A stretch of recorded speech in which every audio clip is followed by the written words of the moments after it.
yun lang po aking initin sa pangalan ng Jesus na aming Panginoon namin. Sa Ama ng Anak ng Espiritu Santo. Amen. Magandang hapon mga bata. Magandang araw din po. Magandang hapon mga bata. Magandang araw din po, sir. Maaari na kayo.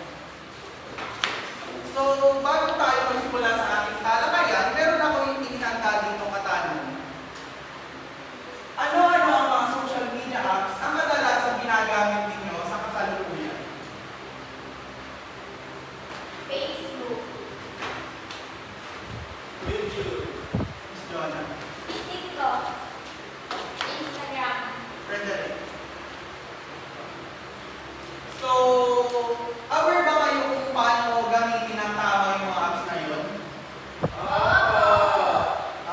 Magbigyan mo ako ng example, Mr. Sabat, kung paano maging aware sa paggamit mo ng app na yun.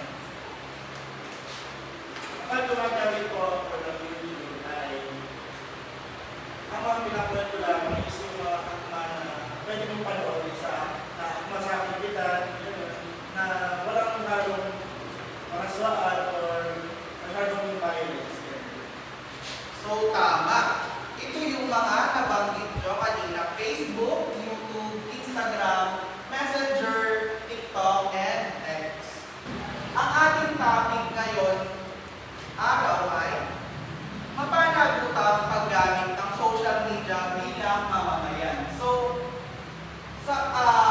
batay sa title na ito, ano sa tingin nyo ang mapanagutan paggamit ng social media bilang mamamayan? Miss Jonah. Makakaparoon ng paggamit ng social media bilang mamamayan ay dapat po magkaroon tayo ng limitasyon sa paggamit nito sapagkat po paggawa ng limitasyon ay maaari tayo makakama. Maraming salamat, Miss Jonah. So, ang una na kailangan gawin natin ay tandaan na ang social media at ang internet ay isang publikong lugar. So, sa tingin niyo, bakit naging publikong lugar ang internet o social media, Mr. Sabat?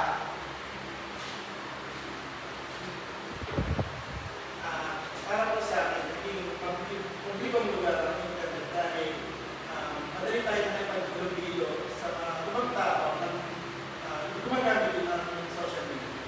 Maraming salamat, Mr. Sabat. So, malaya talaga tayo na makipag-communicate sa social media or sa mga apps na ginagamit natin. Pero kailangan natin tandaan na may limitasyon to, na bawal tayong makipag-away dito kasi ang social media ay para lang din itong face-to-face interaction, pero online nga lang na kailangan din natin respetuhin yung mga tao sa online world.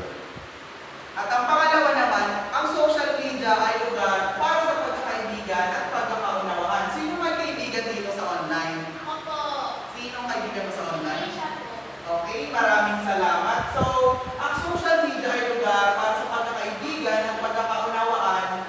Bagkus, ang social media ay nagsilbing instrumento or para nagsilbi siyang everyday, yung anino natin, parang nandito, pinanganak na kayo, nandito na ang social media. So, essential na ang social media para sa atin. Kaya, nagkakaroon ng pagkakaibigan at pagkakaunawaan kasi lagi tayo nakatutok sa social media. Sinong makakapagsabi na hindi pa nagamit ng social media? May hindi pa ba gumamit ng social media? Wala pa tayo. Okay, maraming salamat. At ang pangatlo ay ugaliin basahin ng buo at maigi ang nilalaman bago magkomento o magbahagi. Miss Trisha, maaari mo bang ipaliwanag kung ano nga ba ang ibig sabihin ng mga ito? Ugaliin natin basahin muna ng buo na yung nilalaman ng isang impormasyon bago tayo magkomento upang hindi tayo makasama. Maraming salamat. So, kagaya nga na sinabi ni Trisha, kailangan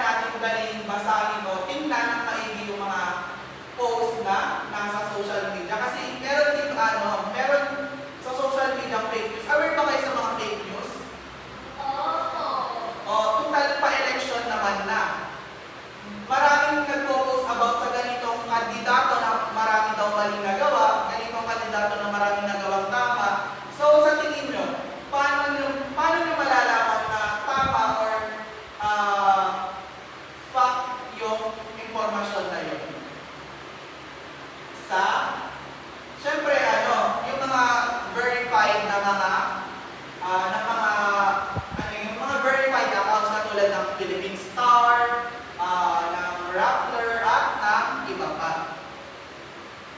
Pang-apat naman na iwasang mag-share ng hindi verifikadong article o memes. Nakapag-share na ba kayo ng memes? Nakapag-share na kayo? Hindi pa. So, iwasan natin mag-share ng mga hindi verifikadong mga article. Katulad nga ng sinabi ko kanina, na may makita lang tayo sa FB na kunyari, yung isang tumatakbong mayor ay ganito yung pinost sa social media. Dapat alamin natin kung ano nga ba yung tunay na meaning ng post na yun. Kasi minsan, nakakat yung mga video na pinopost sa online para mapasama or mas manalo yung kalaban mo tumatakbong yun. At ang panghuli ay maging responsable sa lahat ng oras sa social media. Responsable ba kayo sa social media, class? Okay, so kailangan natin maging responsable sa lahat ng oras. Kasi ang social media ay para lang din itong real life or parang face-to-face interaction din ito. Kailangan natin alamin yung mga rules, kailangan natin sundin yung mga rules, at kailangan natin igalang yung mga tao dito sa online world. At para naman sa susunod ay ang think before you click. Nakita nyo na ba or nabasa nyo na ba ang think before you click? Mr. Sabat, maaari mo bang basahin ang nilalaman ng think before you click? Think before you click. Kasi ang think before you click ay tungkol sa mga paggamit ng internet. Takip nito ang pagbibiyak ng mga informasyon na nakalap at pinuha mula sa internet. Saan ka punta ni Charmaine? Kasama din dito ang pagbibiyak ng mapagkakatiwalaan ng mga pinagkukunan ng informasyon sa hindi lahat ng websites o content sa internet ay mapagkakatiwalaan. So, ang summary nito, ibig sabihin ng think before you click is isipin mo muna bago ka mag-post. Kagaya nga, kunyari, yung isa tayong ano ba pa, wait lang, anong pangarap niyo para sa hinaharap? Miss Trisha, anong pangarap mo sa hinaharap? Maraming salamat. So, example ko lang yung pagiging guro. Di ba, meron tayong sinasabi na kapag guro ka, dapat lagi kang tama. So, kapag guro ka, hindi ka dapat magpo-post sa social media. Kunyari, may kaaway ka.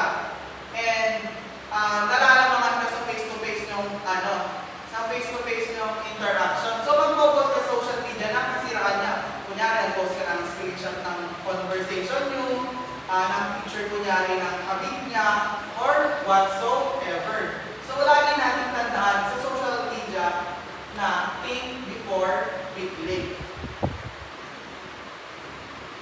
So, ngayon naman, meron akong inihanda dito ang activity na pinamagatang #making.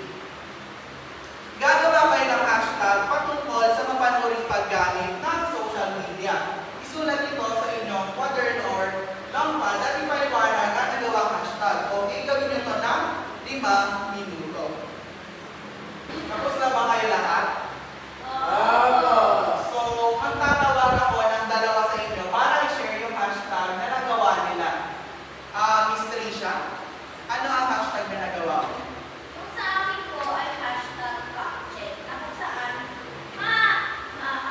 ugaliin natin na mag-fact-check muna sa mga impormasyon na nakikita natin sa social media upang hindi tayo mapasama kapag naniwala tayo ng mas Maraming salamat, Miss Trisha.